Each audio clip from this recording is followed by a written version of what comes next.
પણ એ જિજ્ઞાસા શ્રદ્ધા તરફ આગળ વધે એનો પ્રયાસ પણ જોડે જોડે હોવો જોઈએ. કારણ કે આપણી શંકાને દ્રઢ કરનારો કોઈ વ્યક્તિ મળી ગયો ને તો એ જ શંકા અશ્રદ્ધા બની જશે. ક્યાંક તમારી કોઈ શંકાને અશ્રદ્ધામાં ન ફેરવી દે એવી સાવધાની સાથે શંકાને લઈને ફરો. જો હું સાચો છું એમ કરીને તમારી શંકાને દ્રઢ કરવાની ખોટી મહેનત પણ ન કરતા, ખોટો આગ્રહ ન રાખતા, નહીં તો નુકસાન તમારું જ થશે. અને એટલા માટે શંકાઓ બળ બનવું જોઈએ, શ્રદ્ધા બીજ બનવું જોઈએ. શ્રદ્ધા તો જે આપણે ચર્ચા કરી રહ્યા હતા ત્રીજા શિક્ષાપત્રમાં શ્રી હરિરાય મહાપ્રભુજીએ કહ્યું આ લીલા સામગ્રીઓ એની સામ્યતા કોઈની સાથે ન થઈ શકે. આ પરમ અલૌકિક તત્વો છે અને એટલા માટે એની સરખામણી ન કરે. અને એમ પણ ભક્તિમાં ક્યારે પણ તમારા ઘરે બિરાજતા ઠાકોરજીની પણ સરખામણી બીજા ઠાકોરજી સાથે નહીં કરે. લો પેલાને ત્યાં તો આવી સેવા, મારે ત્યાં તો આવી જ છે, એમ કરી સેવાને પણ કમ્પેર ન કરો. ઘણી વાર લોકો પ્રયાસ કરવા જાય કે બધાને એક સરખી સેવા હોવી જોઈએ. ના, પુષ્ટિ માર્ગની વિશેષતા જ એ છે કે તમારા ઘરની અનુકૂળતા, તમારી જેવી સામર્થ્ય, શક્તિ, સમય અનુકૂળતા એ પ્રમાણે તમને આજ્ઞા આપવામાં આવે. લોકો જુદા જુદા પણાને કન્ફ્યુઝન સમજે છે. આવું જુદું જુદું કેમ? આ જ આપણી વિશેષતા છે કે દરેક જીવ માટે વ્યક્તિગત સેવાની આજ્ઞા છે. કે તું બીજાને જોઈને ખેંચાવા જઈશ તો શ્રદ્ધા જતી રહેશે, થાકી જઈશ, નહીં કરી શકે. તું તારા સામર્થ્ય જેટલું કર, તું તારા ભાવ જેટલું કર.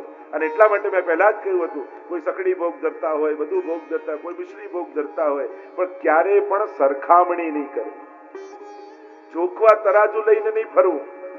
નહીં તો અત્યારે દુનિયામાં ઘણા લોકો તરાજુ લઈને જ ફરતા, દરેક વસ્તુને જોખે, દરેક વસ્તુને માપે. નહીં, તુલના ન કરે. એ એની જગ્યાએ મોટો છે, તમારી સેવા તમારી જગ્યાએ મોટી છે. પેલાને ત્યાં મોટું સ્વરૂપ હોય, તમારે ત્યાં નાનું બાલકૃષ્ણલાલજી હોય તો એવું હોય કે 1 ફૂટનું સ્વરૂપ હોય, ત્યાં 100 વોલ્ટ હોય ને, પેલા નાનું હોય તો 50 વોલ્ટ હોય ને, એનાથી નાનું હોય તો 25 પાવર હોય. એવું હોય કે જેટલો આકાર ભગવાનનો મોટો એટલે એમાં ભગવાન વધારે, અને નાના આકારમાં ભગવાન નાના. આવું હોય? એવો પ્રયાસ ન કરે.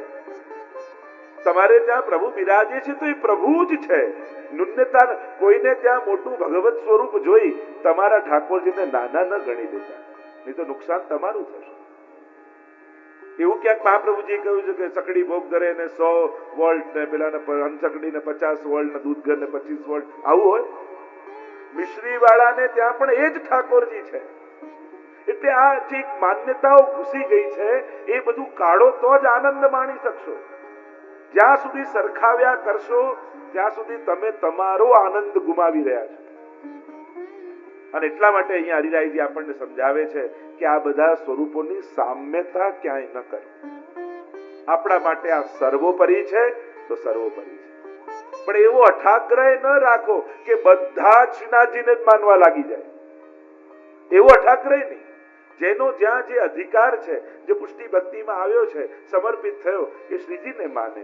જ્યાં બીજાને કોઈને ક્યાંક શ્રદ્ધા હોય એની ત્યાં શ્રદ્ધા હોય. અત્યારે શ્રીનાથજી દર્શન કરવા જઈએ તોય આટલા ધક્કા મુક્કી થાય ને આટલી ભીડ થાય. જો આખી દુનિયા શ્રીનાથજીને માનવા લાગે તો આપણો વારો આવે દર્શન કરવાનો. એટલે પ્રભુની જે વ્યવસ્થા છે બધું બરાબર છે. આજે અત્યાગ્રહ, હઠાગ્રહ જે આપણા છે, આ થોડું મન ખોલવાની જરૂર છે. ત્રીજા શિક્ષાપત્રને વિરામ આપીએ. બોલો શ્રી હરિરાય મહાપ્રભુજી જય. શિક્ષાપત્ર 4 30 શ્લોકમાં શ્રી હરિરાય મહાપ્રભુજી અદ્ભુત અને ગૂઢ વાત કરી રહ્યા છે. પ્રભુની અંદર બિરાજતા 2 પ્રકારના ધર્મોની ચર્ચા છે, અંતરંગ ધર્મ અને બહિરંગ ધર્મ. કારણ કે શિક્ષાપત્ર છે ને એ પરમ આધ્યાત્મિક ગ્રંથ છે, પરમ આધ્યાત્મિક, કે જેની લૌકિક તૃષ્ણાઓ સમાપ્ત થઈ ચૂકી છે અને જેનું જીવનનું લક્ષ્ય કેવલ પ્રભુ પ્રાપ્તિ અને ભગવત સેવા છે, એના માટેનો આ વિશેષ ગ્રંથ છે. અને એટલા માટે અહીંયા પ્રભુ પરક બધા જ પત્રો છે. બંને પ્રકારના ધર્મોની ચર્ચા કરી, અંતરંગ અને બહિરંગ. 5 પ્રકારના બહિરંગ ધર્મો બતાવ્યા અને 2 પ્રકારે અંતરંગ ધર્મ બતાવ્યા. પ્રથમ શ્લોકમાં શ્રી હરિરાય મહાપ્રભુજી આજ્ઞા કરતા કહે, પ્રભુ ધર્માશ્રુતો પ્રોક્તા તથા ભાગવતે ચ અપ્રાકૃતા સ્વરૂપૈક નિષ્ઠા ભિન્નાનરૂપત.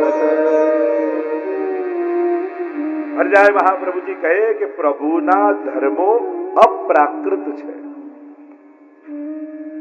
અને તે એક સ્વરૂપમાં સ્થિત છે, સ્વરૂપથી અભિન્ન. અને કહ્યું કે આ બધું શ્રુતિઓમાં અને ભાગવતજીમાં વર્ણિત છે. કારણ કે કોઈ પણ જ્યારે સિદ્ધાંતની વાત કરો ત્યારે શાસ્ત્ર પ્રમાણિત શ્રદ્ધા હોવી જોઈએ.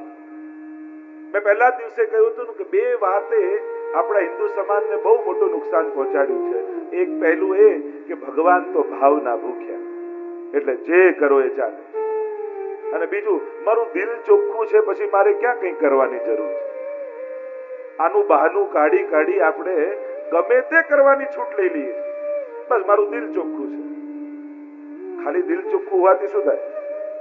વાણી, વ્યવહાર, વર્તન બધું શુદ્ધ હોવું જોઈએ. હરિરાય મહાપ્રભુજી સમજાવે છે કે આ બધું ભાગવતજીમાં અને શ્રુતિઓમાં વર્ણિત છે. એટલે સૌથી પહેલા શ્રદ્ધા શાસ્ત્ર પ્રમાણિત હોવી જોઈએ. મને મનમાં આવ્યું, મેં શરૂ કરી દીધું, આવું ના હોય. જો તમે જેની પણ ઉપાસના કરતા હો, ઠાકોરજીની, આપણે ઠાકોરજીની, કોઈ જુદા જુદા દેવતાઓની કરતા હોય તો એને પણ ધ્યાન રાખવું. જેની ઉપાસના જે રીતે થાય એની ઉપાસના એ રીતે જ કરવી. મહાદેવજીની ઉપાસના જે રીતે થાય એ રીતે જ કરાય. તમે એમને પલ્લામાં પધરાવી ઝુલાવ તો એ ગભરાઈ જાય કે હું તો અજન્મા ને અમર, મારી જોડે કરે છે શું આ? ઘણા પુષ્ટિ માર્ગના મનોરથો એટલા પ્રસિદ્ધ થયા ને એટલે ગમે ત્યાં કરવા લાગે. હિંડોળા તો ગમે ત્યાં ના કરે, 56 ભોગ તો ગમે ત્યાં કરે, અન્નકૂટ તો ગમે તેને કરે. અરે એમની એ લીલા જ નથી.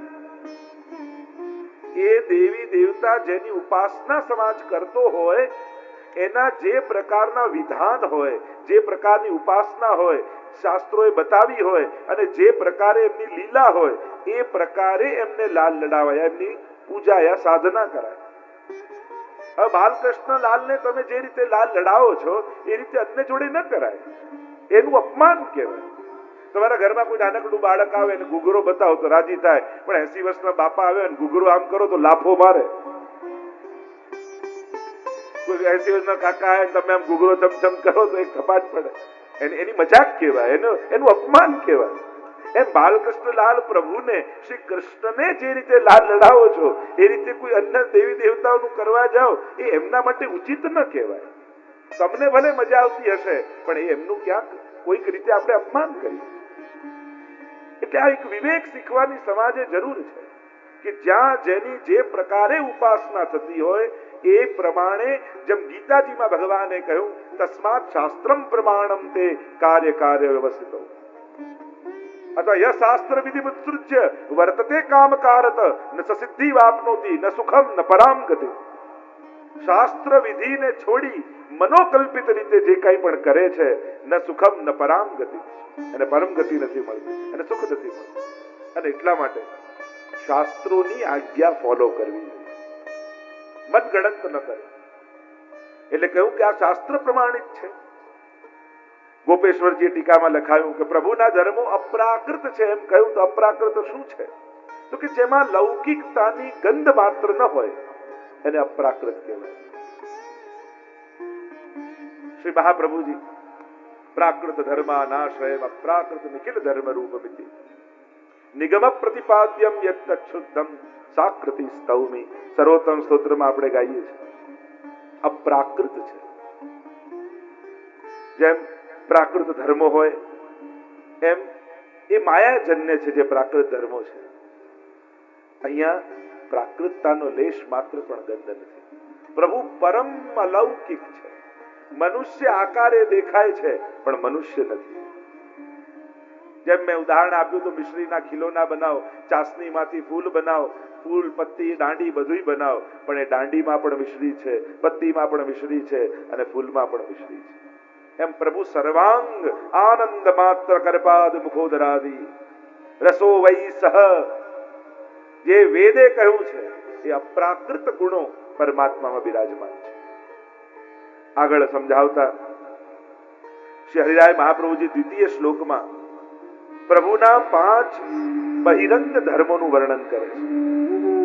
પ્રભુના બહિરંગ ધર્મો કેવા છે અને પછી 2 અંતરંગ ધર્મોનું વર્ણન કરશે. અમારા ભગવાન કે ભગવાન તત્વ શું છે, એ ભગવત તત્વનું મહાત્મ જ્ઞાન, તત્વ જ્ઞાન અહીંયા હરિરાય મહાપ્રભુજી સમજાવી રહ્યા છે. અને દ્વિતીય શ્લોકમાં આજ્ઞા કરી કર્તૃત્વ સ્વરૂપત્વ સર્વાધારત્વ મુખ્યતા વ્યાપકત્વ વિરુદ્ધાત્મ ધર્માધ્યાશ્રિતિરૂપિતા. 5 ધર્મો ભગવાનમાં, એ 5 બહિરંગ ધર્મો બિરાજમાન છે. 2 પ્રકારના ધર્મો બતાવે, અંતરંગ અને બહિરંગ. અને ભક્તો કયા ધર્મનો આશ્રય કરે છે એની આગળ ચર્ચા કરશે. તો 5 બહિરંગ ધર્મો કયા છે? જેમ ભાગવતજીમાં કહ્યું ને, સચ્ચિદાનંદ રૂપાય વિશ્વોત્પત્યાદિ હેતવે તાપત્રય વિનાશાય શ્રી કૃષ્ણાય વયમ નમઃ. ભાગવતજીના મહાત્મ્યમાં, પદ્મ પુરાણ અંતર્ગત મહાત્મ્ય, એમાં મંગલાચરણમાં કહ્યું ભગવાન નું સ્વરૂપ, સામર્થ્ય અને સ્વભાવ, આ ત્રણેયનો પરિચય કરાવ્યો. કૃતિ, આકૃતિ ને પ્રકૃતિ, ત્રણેયનો પરિચય મહાત્મ્યમાં કરાવ્યો. કે જે ભગવાનની કથા તમે સાંભળવા જઈ રહ્યા છો એ ભગવાન છે કોણ, પહેલા એ સમજી લો, પછી વાત કરજો કે હું ભગવાનમાં માનું ન માનું, પ્રેમ કરું ન કરું, ભાવ રાખું ન રાખું. સૌથી પહેલા સમજો તો ખરા ભગવાન કોણ. સચ્ચિદાનંદ રૂપાય, એ સચ્ચિદ અને આનંદ રૂપ શું કરે છે? વિશ્વોત્પત્યાદિ હેતવે, વિશ્વની ઉત્પત્તિ, સ્થિતિ અને લય કરે છે. અને એનો સ્વભાવ કેવો છે? તો કે તાપત્રય વિનાશાય, ત્રિવિધ તાપોને હરનારા છે. એમ અહીંયા 5 ધર્મો બતાવ્યા. પહેલો ધર્મ ભગવાનમાં છે કર્તાપણું, એટલે કે આખા જગતના કર્તા પરમાત્મા છે. એ જ સર્જક છે, એ જ પાલક છે અને એ જ લય કરતા છે. નાશ નથી કહેતો, કારણ કે મહાપ્રભુજી આવિર્ભાવ અને તિરોભાવની વાત કરે છે.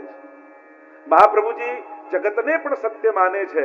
મહાપ્રભુજીને મતમાં જગતને સત્ય એમ કહ્યું તો પ્રશ્ન કર્યો કે સત્ય તો એને કહેવાય જે ત્રિકાલા બાધિત હોય, જે પહેલા હોય, આજે છે ને પછી એ રહેવાનું, એને જ સત્ય કહેવાય. તો જગત તો પહેલા નહોતું, ભગવાને સર્જ્યું ત્યારે થયું, અને ભગવાન લય કરી દે ત્યારે નહીં રહે, તો પછી જગતને સત્ય કેમ માનવું? ત્યારે મહાપ્રભુજી કહે અહીંયા સર્જન અને નાશ નથી, અહીંયા તો આવિર્ભાવ અને તિરોભાવ છે. કાચબાનું ઉદાહરણ વેદાંતમાં આપવામાં આવે કે જેમ કાચબાને ક્રિયા કરવી હોય ત્યારે પોતાનું મુખ અને પગ બહાર કાઢે, ક્રિયા કરે, અને પછી શાંત રહેવું હોય ત્યારે ઇન્દ્રિયોને અંદર લઈ જાય. એમ ભગવાન જ્યારે ક્રીડા કરવા માંગે છે ત્યારે ભગવાન જ જગત રૂપે આવિર્ભૂત થાય છે. ઓમ પૂર્ણમદઃ પૂર્ણમિદં પૂર્ણાત પૂર્ણમુદચ્યતે પૂર્ણસ્ય પૂર્ણમાદાય પૂર્ણમેવાવશિષ્યતે. ઈશોપનિષદનું મંગલાચરણ છે. ઓમ પૂર્ણમદ, જગત બ્રહ્મ પૂર્ણ છે અને પૂર્ણ બ્રહ્મમાંથી પૂર્ણ જગત પ્રગટ થાય છે. તો બ્રહ્મમાં કંઈ ઘટી જતું નથી, અને પૂર્ણ જગત જ્યારે બ્રહ્મમાં ભળી જાય ત્યારે એમાં કંઈ વધી જતું નથી. વિકૃત પરિણામવાદ અને અવિકૃત પરિણામવાદ, 2 પ્રકારના પરિણામવાદ છે. થોડીક વેદાંતની ચર્ચા કરી. જેમ રબડ ખેંચો તો લાંબુ થઈ જાય, છોડો તો પાછું હતું એવું થઈ જાય, આને કહેવાય અવિકૃત પરિણામવાદ. અને દૂધને જમાવો તો દહીં થાય, પણ દહીંનું પાછું દૂધ ન થાય, આને કહેવાય વિકૃત પરિણામવાદ. તો પ્રભુ પોતે જગત રૂપે પરિણમિત થાય છે, અને ભગવાન આવિર્ભાવ કરે અને પાછો પોતાનામાં તિરોભાવ કરી દે. જગત તો પરમાત્મામાં છે જ. કાર્ય કારણ અભેદાત. જો કારણ સોનું છે તો કાર્ય પણ એમાંથી હાર બનાવો, કુંડળ બનાવો, ગમે તે બનાવો, રહેવાનું સોનું, આકાર બદલાય. અને બ્રહ્મ જો સત્ય છે તો બ્રહ્મ સત્ય રૂપ બ્રહ્મમાંથી અસત્ય જગત કેમ પેદા થઈ? કાર્યકારણ અભેદાત બ્રહ્મસૂત્ર છે. એવી ઘણી બધી ચર્ચાઓ આપણે કરી શકીએ. સીધી સાદી સરળ ભાષામાં વાત કરીએ, આ જગતનો સર્જક, પાલક અને વિસર્જન કરતા પરમાત્મા છે. ઘણા લોકો એમ કે અમે નહીં રહીએ ત્યારે ખબર પડશે ઘર કેમ ચાલે છે, પણ એ બધાય જતા રહે છે ને બધાના ઘર સારા ચાલતા હોય છે. કોઈનાથી કઈ રોકાતું નથી. ઉલટાનું એ ગયા પછી તો વધારે સારું ચાલે, કારણ કે એ જ નડતો. એટલે ક્યારે પણ કોઈ એવો મત નહીં રાખો કે મારે કારણે આ ચાલી રહ્યું છે. એ ઘર હોય, કોઈ સંસ્થા હોય, મંદિર હોય, કુટુંબ હોય, સમાજ હોય, ગમે તે હોય, ચલાવનારો પરમાત્મા છે. એ કોઈને ને કોઈને નિમિત્ત કરીને આગળ કરશે. તો કરતા, પાલક અને વિસર્જન. પ્રભુને તો ત્રણેયમાં આનંદ જ રહે છે.